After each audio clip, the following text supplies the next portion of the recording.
Sufism, and I take issue with using the ism part, but in the modern world of in the Western world, the ism is on there. But we want to kind of differentiate that tasawwuf, or the Sufi way,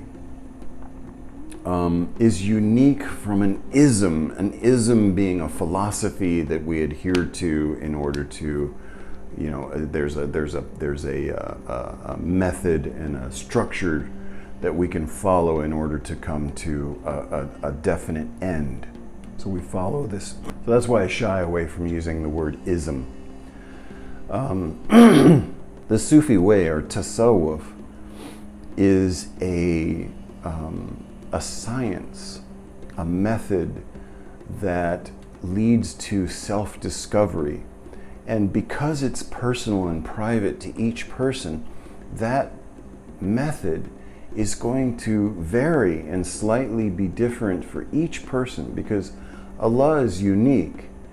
And so in that uniqueness, we have been created, everyone is completely unique from each other. Yet we're the same, but we're also unique.